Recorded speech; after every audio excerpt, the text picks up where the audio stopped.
Hi there, this is Two Legs Better, and welcome to my channel. And today's episode, I want to talk about decision making, and particularly, I want to talk about the decision making of Air Noland.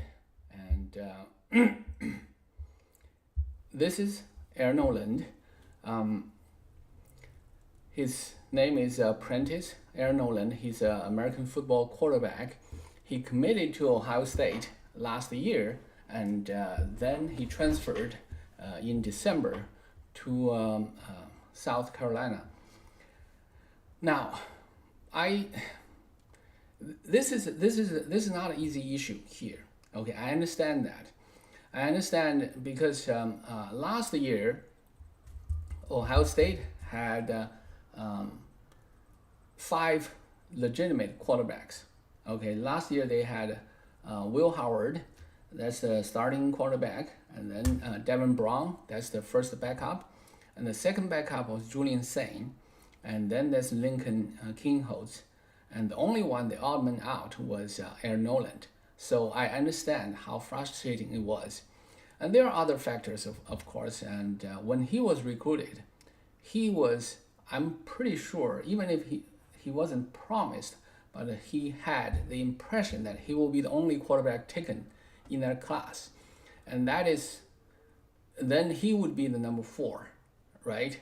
In the ranking order there. Now here's the thing though, later in January, I think it's January, Julian Sain was available and decided to transfer to Ohio State.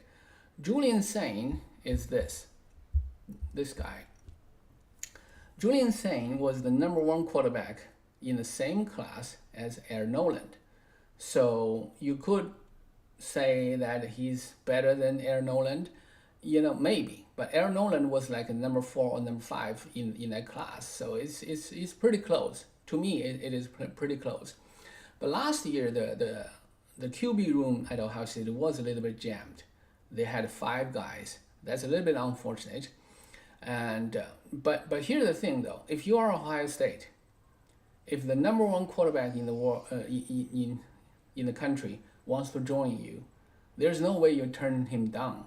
It doesn't make any sense, right?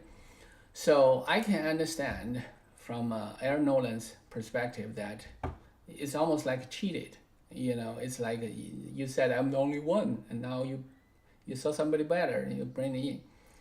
Now, that's not my position on this. My position is from a decision-making perspective. I would say for Air Noland, to some extent, it sucks. It sucked, right? You thought you were the one, but it turned out you were not. It doesn't really sit well. However, you think about it in a long life, in a long college career, right? And he actually redshirted last year, so he still has 4 years left in college. So he has a choice. He could stick around, and he could leave. And if he stick around, so some things were clear at the time. For one is Will Howard is going to leave after this year, no matter what, because that's his last year. And Devin Brown will leave no matter what, because he's not going to be the starter. He doesn't really have the confidence of the coaches, and it's maybe he would, but it is very unlikely.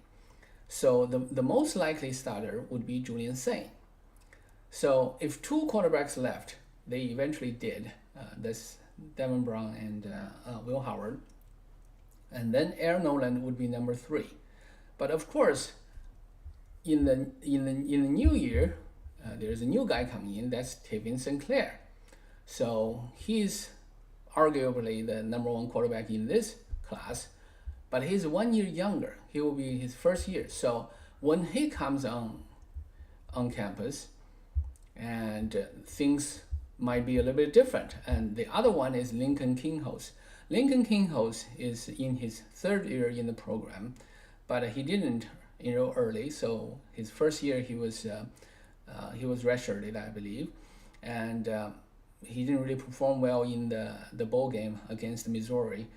So but he's a great athlete. So now, if I'm advising Air Noland, if I have a son in his position, my advice might be just to kind of stick around, and at least after the summer, see how it goes, because it's unlikely you're gonna go somewhere to be the man, the guy, right away, right? So why not stick around after summer, see how the spring goes, because the spring is totally wide open. Sure, everybody thinks Julian Sane is the guy, and he's more likely will be, but who's to say who's next? I mean, it's potentially you should be able. You're a second year, so if you are really that good, you should be able to beat out Tavian Sinclair. So at least you're number 3, and if you beat out Lincoln, you'll be number 2. And number 2 at Ohio State wouldn't be too bad, right? If you back up Julian Sane for 2 years, and then it will be your turn.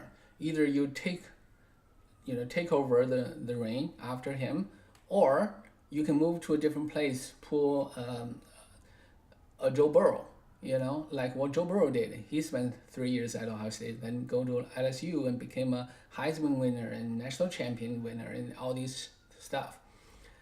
So instead, Air Noland decided to transfer out and to transfer to South Carolina. South Carolina, I'm not particularly intimate with the knowledge about their quarterback situation, but I know their starting quarterback is a freshman. So, and he did really, really well at the second half of last season, almost bring them into the college football playoff. So it's the best case scenario for Air Noland is to be the backup by going there. And it will be at least 2 years to be the backup.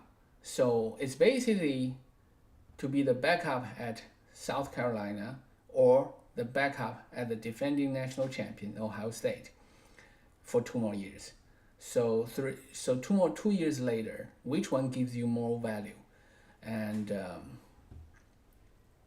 I don't know. If I were to give advice, I would say you learn under Brian Hartline and Ryan Day for 2 years would be valuable, maybe more valuable than at South Carolina. But I don't know. Things could happen, right? He could take over there or something, or maybe there are some other reasons involved, all these things that we don't really know about. So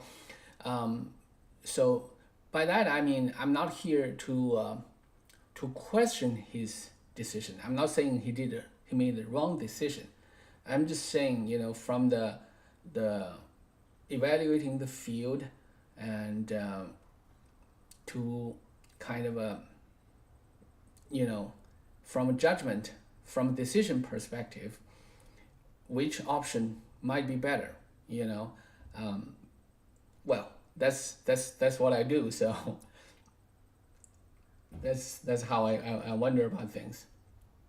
So whether that's the right decision or not, it's only time will tell. I've been watching college football for more than 2 decades, so I've seen a lot. Tate Martell and others, in the past, and especially quarterback is a touchy place, touchy position. But anyway, let's see how well he can do that. And from Ohio State's perspective, I would say you could say Ryan Day failed Air Noland, but I'm not sure I would go that far. Of course, Julian Sane is a surprising addition, but at Ohio State every year you have real studs coming in. If without Julian Sane, this year there will be Lincoln Kingholz, Tavian Sinclair, and Air Noland. If they are not ready, they may bring in another quarterback to be the starter from the transfer portal. But now they have they have Julian Sane, so I think they don't really need that. They don't really find the need to do that. But then Air Noland left. That leaves only 3 viable quarterback options there. So now they almost have to take another one, but mainly as a backup role, I believe, from a more experienced perspective. So in any case, these are like 18, 19-year-old kids, so they make decisions about their life. It's yeah, I mean, it depends on a lot of things, and sometimes I think Air Noland is grew up in Georgia in the South, and Columbus might be a little bit too much for him, too cold and too whatever. So it's all understandable, but that's decision. The decisions you make will affect your life and your future. So anyway, so that's my 2 cents on the matter. Again, there's no judgment or no resentment. I still pull for Air Noland. I wish him the best in South Carolina, and so that's it for today's episode. And please subscribe and come back later. And in the meantime, have a great day.